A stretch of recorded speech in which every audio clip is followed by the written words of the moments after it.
The mid-'70s was, depending on your perspective, either the greatest or the worst time in New York's history. And I think arguably it was a little of each.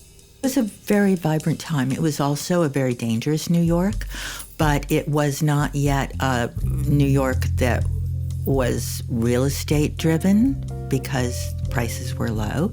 So we could live cheaply, we could produce and have part-time jobs and do 2 jobs at once, the art job and the make-a-living job. And it was smaller, so that when you went out, you ran into almost everyone you knew, and the conversations were constant. I'm Carrie Mae Weems. Welcome to Artists Among Us, a podcast from the Whitney Museum of American Art that reimagines American art and history. In this 5-part season, we're looking at the changing landscape of the Meatpacking District of New York through the lens of the artist David Hammond's sculpture, Days Inn. In this episode, we look at the Meatpacking District through the lens of the LGBTQ community. 1970s New York is famous for its mix of creativity, social action, upheaval, unrest, and change. Artists who filled the city were making work and constantly collaborating. Industries that had long been based in the city were slowly moving away, and this left behind enormous loft spaces that would become the homes and studios for artists. It was in this climate that artist Gordon Matta-Clark chainsawed openings into the floor of an enormous warehouse on Pier 52 in the Hudson River, creating a work of art that he called Days Inn.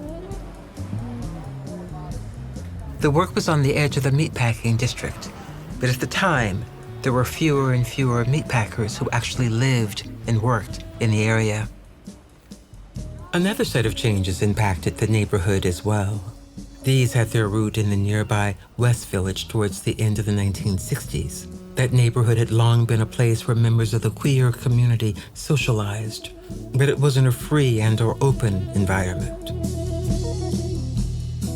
Tell you, if straight people can do it, why can't we? No, really, if straight people can do all this carrying on and holding hands and kids in the park, why can't we do it?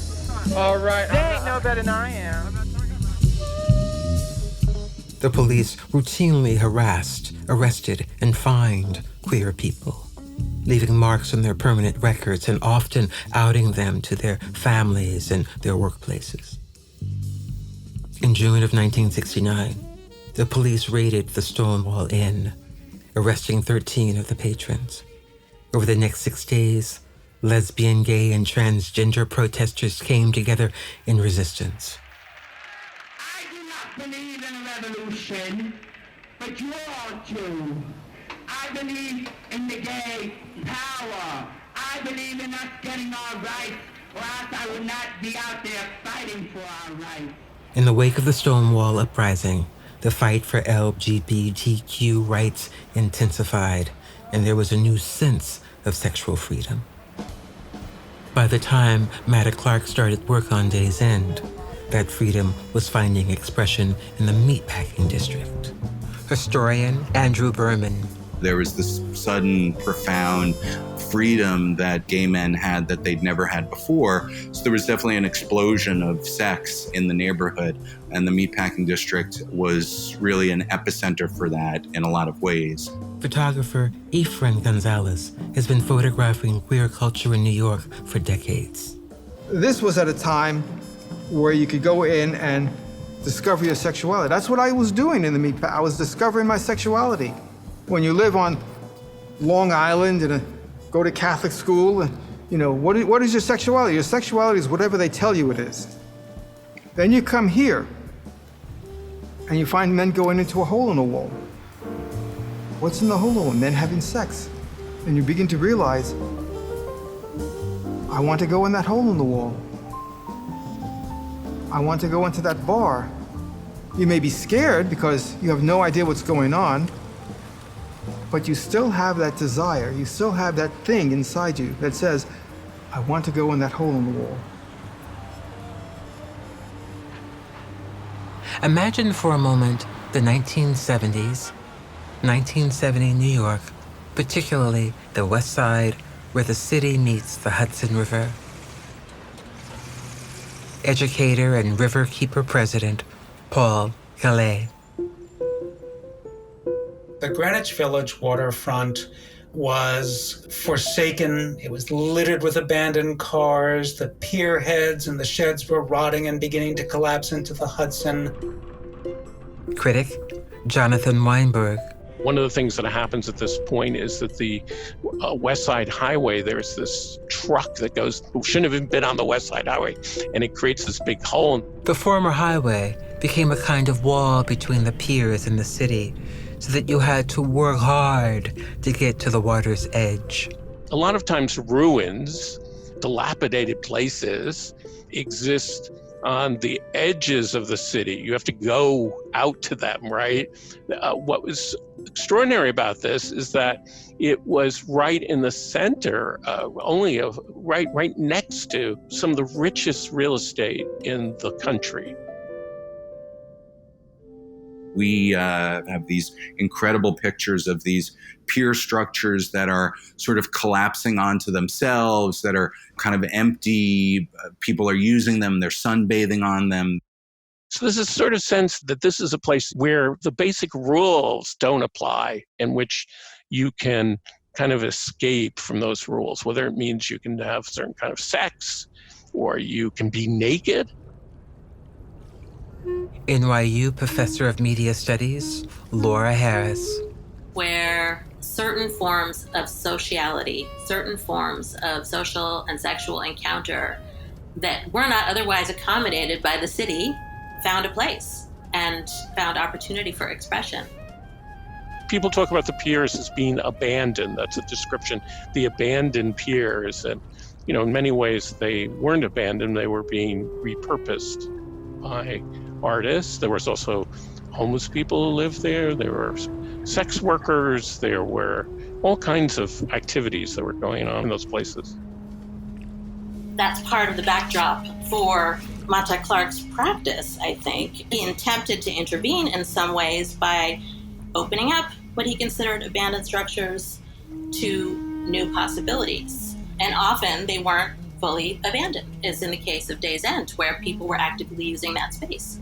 They were not considered legitimate users. Their uses were criminalized, but they were still actively using the space. Bomb magazine editor Betsy Sussler. I would go on exploratory walks through New York with Gordon Matta-Clark because he would be deciding what he was going to film or if he was going to do a piece in that particular instance. And we were walking on the High Line, and it at the time was a shanty town. It was a home for homeless men, mostly homeless men. And I went, gosh, Gordon, should we be here? And he said, just remember, they are more at risk than you are. And there is a danger that, Matta-Clark mentions and others mention that there are muggers who take advantage of people who are not otherwise always in a position to immediately protect themselves. So there is a lot of signage up warning other people about muggers, taking care of one another, watching out for one another in the space. There was a gay guy who published a newsletter and also spray painted warnings on the walls of the buildings, warning gay men not to go into them and that they would be mugged. And I love that sort of idea because he knew that the police at that point were not arresting gay men for trespassing like they would have, but they didn't seem to care if they got killed or, something bad happened to them or they were mugged, right? Activist Egyptt LaBeija was a star of the ballroom scenes on the piers. People that were down here were targeted at times because of who they were. That's why we never stayed alone. You always walk with someone. You kept in contact. If you're going somewhere, you let someone know, this is where I'm going, especially at nighttime. You sort of developed this kind of interesting parallel worlds there, which was the meatpackers who typically arrived at 4 o'clock in the morning and worked until about noon, and the club goers and the bars that opened in the sort of late evening hours and often operated until the sort of wee hours of the morning. And typically in the afternoon into the early evening, the streets of the neighborhood were pretty empty and deserted. The most dangerous thing were the dumpsters that were full of lard, rendered fat, that were leaking. And there would be like a layer of lard on the sidewalk dripping into the gutter.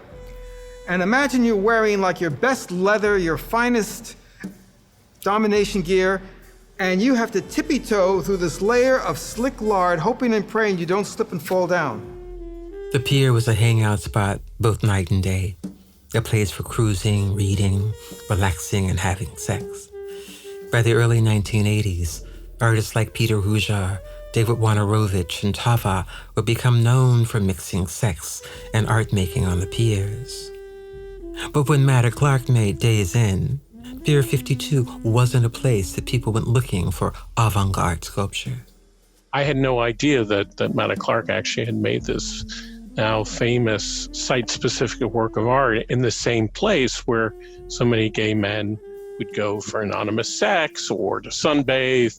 And the other thing about the work, which I think is so interesting, is how the work disappeared in an interesting way into the landscape. That so many of the people who photographed it told me that they didn't know that it was a work of art. They didn't even know, they just thought it was part of the structure of the building. The triumphal arch that nobody knew was a triumphal arch. The photographer taking the picture without knowing what it is. Tom Finklepearl. I mean, I feel like works like Days Inn were not seen by many people. I've never met anybody who's seen it. And that's not true. I met one person. But it was a gesture, and then sort of the friends got to know that it was happening.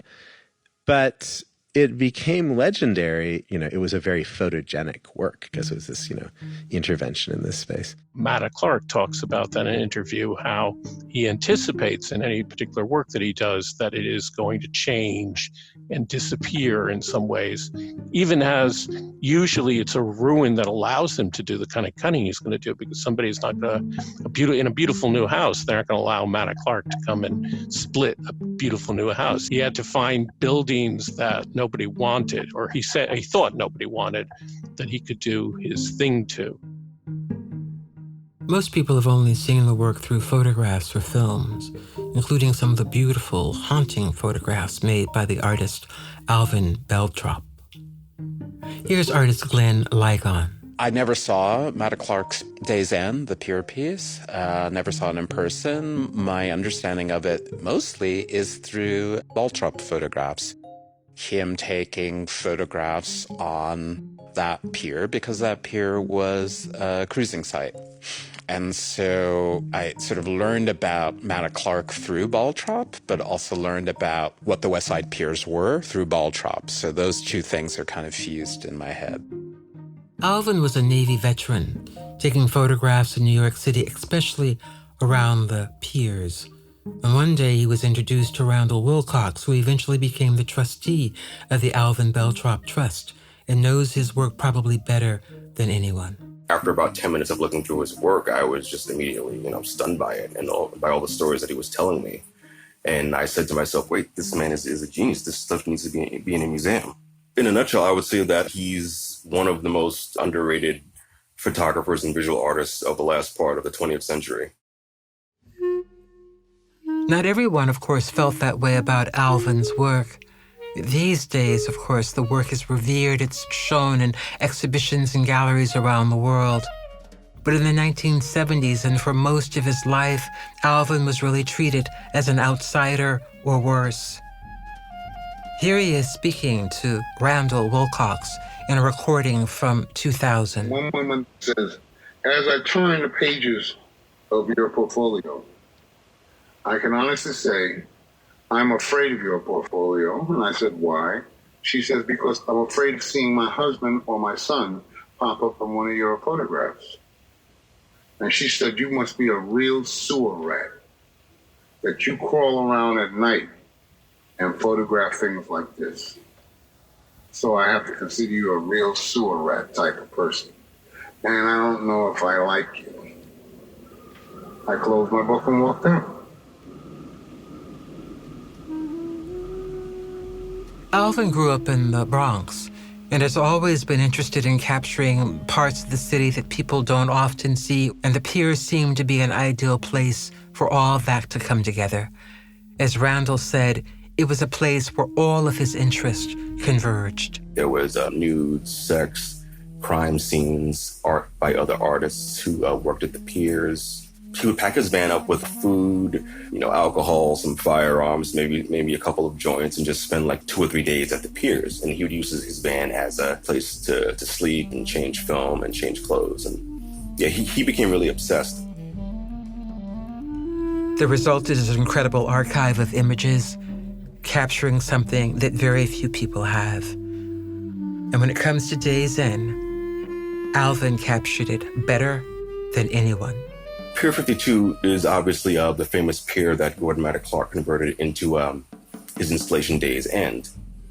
Now, although Al photographed the Days End installation, specifically the cuts that Matta-Clark made into the various parts of the warehouse, he never mentioned Matta-Clark. So I don't know if he actually knew that it wasn't actually an artwork. A porn film made by Arch Brown, this director, and there's a scene. It takes place on the piers. Part of it takes place at Pier 52. Critic Jonathan Weinberg. And there's a moment where the camera pulls back and you see the great cut of the arc of Days End, and these men are cruising in front of Matta-Clark's work. And it makes you realize that that's how that work would have been seen in the day. A few months later, sort of fell back into that, what he called it, S&M world, that gay world. Any number of everyday people and artists made work and took photographs on Pier 52. And as fate would have it, any number of them did, in fact, see and experience Days End. They just didn't know that they were looking at art. Baltrop is probably aesthetically does some of the most beautiful photographs. And this is another photographer, Leonard Fink, who was a lawyer for the Transit Authority, of all things. But then on the weekends would go take photographs. And then the two Pier photographers that I really have gotten to know really well are Shelley Seacombe, who is a professional photographer, takes wonderful color pictures. And then there's this other wonderful man who he was such a sweet man named Frank Hallam, who was, I don't know if the word artist is the right word to use. I mean, he didn't think of himself as an artist. He thought what he was doing, he was taking slides because he thought this was a world that would disappear and it needed to be saved. And each photographer has their own thing. There's a series of photographs of these two young men. Al said that they were kicked out of their homes for being gay. And he documented them talking to this other homeless person at the piers. He was a schizophrenic, street performer. So in the photographs, the guy's showing these two runaways where they can stay, where they can use the bathroom, where they can wash themselves, so on and so forth. That's one series of photographs. But there are just so many different little stories that go to various images. Yeah, that's one of the reasons why the collection is just so fascinating, because of all of the little details that are attached to everything. One of the ways that I think of the piers is this sort of handing off, so you have a kind of sexual promiscuity that's happening with people literally having sex on the piers, but you also have a kind of artistic promiscuity, a passing on of one artist to another artist, or different artists meeting, in surprising ways. Pier 52 was a special place, but it wasn't just the art that made it come alive. It was the raw energy of the people. Alvin's pictures depict an astonishing level of personal sexual freedom, and given the fear along with the hostility directed towards homosexuals at the time, this is actually of particular importance. In these pictures, Pier 52 is a place where queer people could express themselves fully, sexually, and otherwise. Photographer Efrain Gonzalez. On the weekends, it was full of men. You'd have guys just sitting there cruising. You'd have people bring some Chinese food, and you would eat it, drink a beer, smoke a little something, watch the sunset. It was a great place just to sit and watch the sunset. And people would come in with little towels, and they would put the towels down, and they would sunbathe on these rotting wooden piers. At night, people would just sit there and look at the stars or cruise one another. You could sit on the pier all the way at the end, be all alone, and look back, and you can see the city all lit up at night. That was really nice. So we're walking through, and we could see remnants of the night before, maybe some wine bottles. But then we go out onto the pier, and the sun is shining, and there are some lounge chairs and some umbrellas, and you have this beautiful view of the Hudson River, and people are sunning. It's like, whoa, a lovely beach resort in New York City. I love going down on a Sunday afternoon, and one thing that I did was I heard stories that they were going to tear down the piers. They were going to tear down the piers, and I decided, this will be my last chance. So I got a camera, some color film, and I went to the piers on a Sunday afternoon during daylight, and I went in. And even during daylight, you still had men wandering into these empty, huge structures in daylight, wandering around, cruising. And I would photograph these people as they walked through the spaces. And as I was finishing up the roll of film, a guy came up to me on a bicycle. He was riding a bicycle inside the piers. He was naked. I have no idea where he kept his clothes. He was naked, just riding a bicycle around.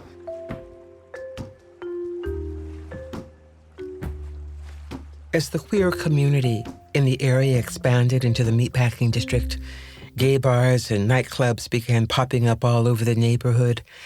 But there was one single person that actually owned much of the land. A very eccentric guy named William or Bill Gottlieb, who just bought up buildings throughout the lower west side of Manhattan and just kind of sat on them and did nothing with them, which, given the value of real estate in New York, is obviously quite unusual. Because of the empty spaces available, due to the fact that William Gottlieb did not upgrade the buildings, became a natural magnet for all kinds of underground fetish clubs and bars. So the mine shaft opened up, the Lure, the Anvil, the Hellfire Club, the Toilet. These were places, a lot of places just come and went. Some were lasted for years. Author and historian Luc Sante. So I remember going to a waterfront bar called Peter Rabbit, and this would have been about 1973. That's when I learned about the code of bandanas and back pockets, for example, and it was bewildering. There was there were two possible pockets and 20 color choices, and between the which pocket and which color, and also maybe something about the droop and the hang of the bandana, it could mean an encyclopedia of things. Yeah, so that was really pretty amazing. If you come from a place where your sexuality doesn't exist, if you come from a place where your sexuality is considered abnormal and evil, you come here and you find out it's perfectly normal. It's ordinary. You could dress up, you could be Ernest Borgnine in a bad dress, and you can go to one of these clubs and they say, Geraldine, we haven't seen you in weeks, come on down, we love you. And that was it. You were loved.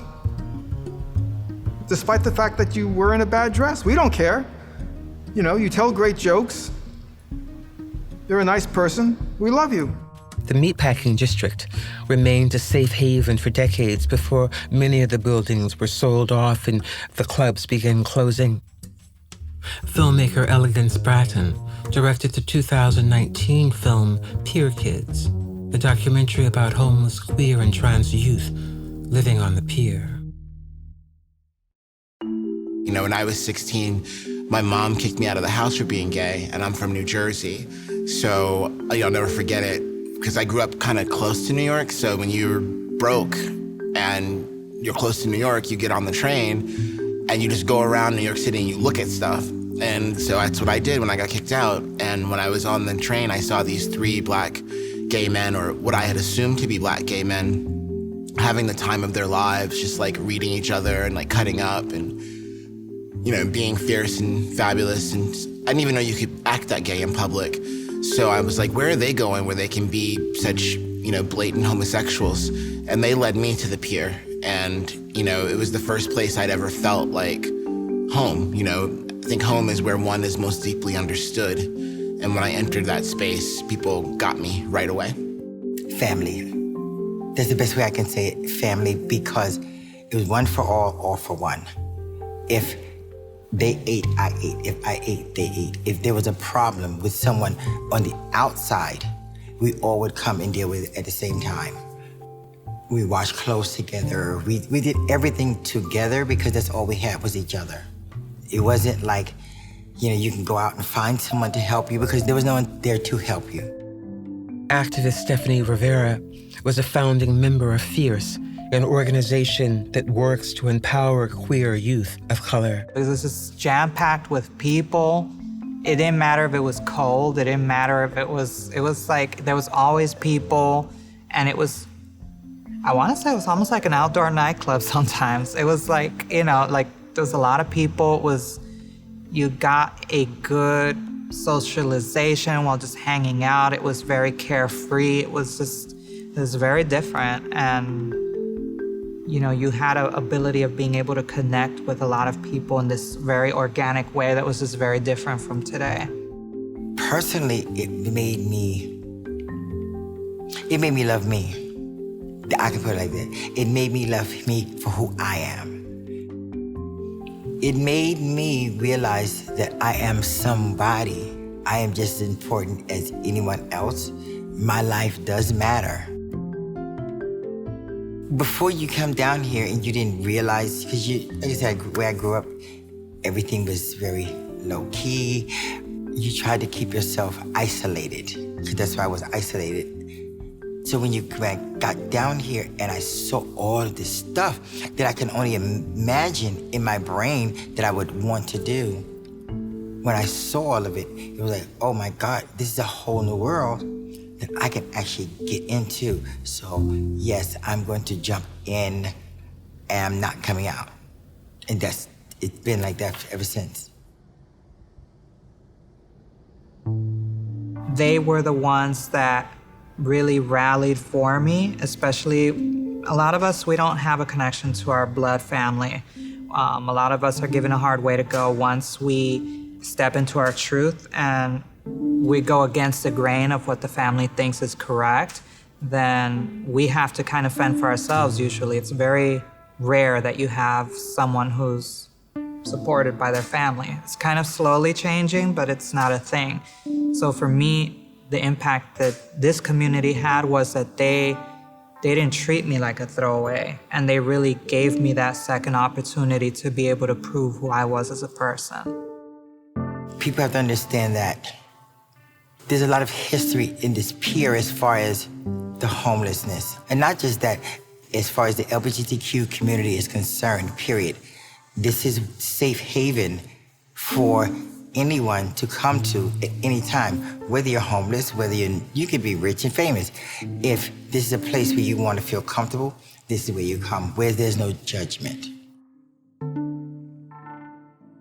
Efrain Gonzalez. 1980, AIDS was just beginning to break out and spread all over the place. Laura Harris. It was really not known at that point at all.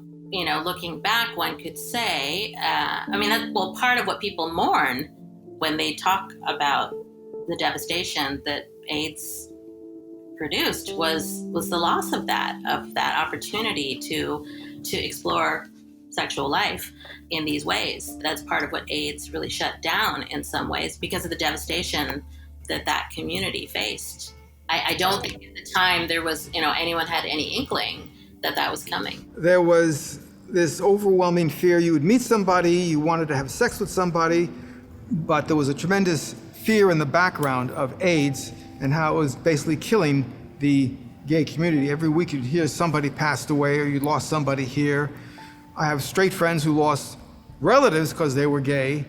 And I remember artists who I used to admire. I used to go see their shows. Well, they died. So one by one, you began losing people in the community. So it had an effect. But in the back of your head was always this fear of AIDS. It was horrible to see, you could see somebody today, and in 2 weeks, they're dead or they're in the hospital and they're withering away because they didn't have all of the medications and stuff they have today. Every week there was someone new dying. You was hearing so-and-so passed away, so-and-so died. Now, what happened was a lot of places, the mine shaft was shut down, the anvil was shut down, a bunch of others around the city were shut down. The Hellfire, Frank and Lenny of the Hellfire saw what was going on and they decided an action. They shut themselves down. They shut down the Hellfire, boarded it up, and began renovating it. Took out the glory holes, the back rooms, the sex places. When they reopened about 3 months later, they had a new name, The Vault. And they had a policy, no sex. You could spank, jerk somebody off, but you could not have sex. Even if you were married, you could not have sex. By doing so, they managed to stay open and not be shut down by the city. That is a very touchy subject for me because through that whole AIDS epidemic, I lived through it and I'm still here. And a lot of people say, how is it that you are still here? There's so many... I can't even explain that part. I am still here. I'm still negative. Elegance, Bratton. There's this really great essay by Robert Simber. It's called, I think, Vanishing Disappearance in the Age of AIDS, something like that. In the essay, he speaks about the old structures of the piers themselves, right? The kind of rundown wooden structures. And he argues that the gay political identity was formed through public sex in those spaces. You know, there's so many lessons from the past that it's important to learn, both in terms of things that we want to hold on to that too easily can be lost or forgotten, as well as things that have dramatically changed that we're grateful for how much they've changed. But we want to make sure that we don't take for granted that where we're at now is the way things will always be or always were. And that often involves a firm rooting in an understanding of our history and the past and what it looked like. It sort of breaks your heart. When I look at certain photographs, I begin to count who's dead, who's dead, who's dead. So I'm beginning to find a lot of friends who are gone. Other people are moving on, they've gone to different cultures, they've left the city. Everything changes. You have to accept the fact that life changes everything. And yeah, it was great back then, but it was also difficult back then. You have to move on. I mean, the internet changed everything. Think of it in this way. In 1980, if you wanted to find one of these clubs, you had to get into a car, drive down here or take a taxi down here, get out, walk down these streets trying to find the address, then walk down the staircase or try to walk in through the door of these places. And once you're inside, you're amongst a whole bunch of people. You could smell them, you could hear them, and it's a human touch to it. That's, I think, was what made the sexuality at the time so interesting. It was a human touch because you had to be in contact with these people. You're not just a face on a screen. You're not just a friend on Facebook. You had to be there. When the piers went down, things shifted for both the community that frequented them and for the meatpacking district itself. And several things contributed to this change. One of them was that the major landowner, William Gottlieb, died. He died, and he died without a will. And so there was suddenly this tremendous concern and speculation about what would happen to all of these properties that he owned in the meatpacking district that had been kind of allowed to just sort of stay as they were and not be developed like so much around it, now that he was no longer there to be this kind of unintended preservationist. And in fact, since he died and the legal issues around his estate have been resolved, a lot of those properties have since been developed, which is one of the reasons why in the last 20 years there's been such a dramatic change in the meatpacking district. Energy changes. A while ago, some friends of mine were going to a party. They were all dressed up in fetish wear. They were walking down the West Side Highway when a bunch of mothers began to attack them. They didn't want disreputable people on their block. Queer life wasn't on David's mind when he sent his idea for days into the Whitney Museum. But a public sculpture always draws some of its meaning from the site where it's located. The skeleton structure that David Hammons is building evokes that memory for me. So when I see the skeleton of that, I'm just grateful that that's not going to be lost, that people will be able to walk by these skeletons and ask themselves, why is this here? And from that question, they will discover the people who've laid down their lives to create the freedoms that they enjoy today. Catherine Sivik.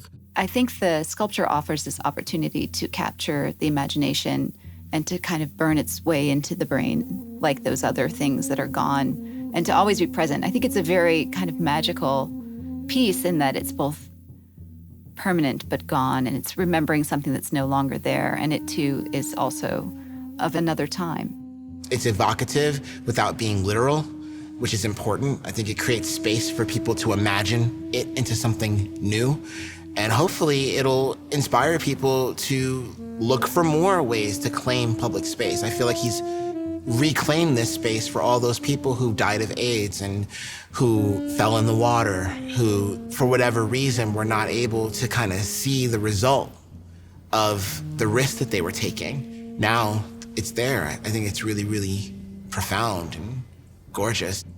You can never get them back, but you still sort of have them. So maybe that's a good way to think about ephemerals as a thing. It's something that you had that's gone, and you'll never get it back, but you'll also always have it. So there's something perhaps in the piece that evokes. Stefanie Rivera. What of the community remains? I would probably say the cobblestone streets. That's about it. I mean, it's sad. It's like, if I had to describe what this neighborhood was to now, it's like night and day. You have the big Gansevoort Hotel where a parking lot used to be, where the Sephora, it used to be. It was just an abandoned, dilapidated building. The fancy restaurant across the street from there was this BDSM club. But it's changed a lot, especially as far as when you look over to the piers, you don't see the crowds that used to come out here. It was heavily Black Latinx. And the thing was that before you could get from 7th Avenue all the way down to the West Side Highway, it was it would take you a while to get there because you were constantly getting stopped if you knew people. And, it was always that type of vibe. You also had a lot of establishments that were all up and down Christopher Street that were primarily for us that kind of vanished. You also had sex shops. Those are gone. So it's very posh in comparison to what it used to be. It's the way things are. Life changes everything. So yes, we had a wonderful time here, and that time is gone. You move on to the next wonderful time.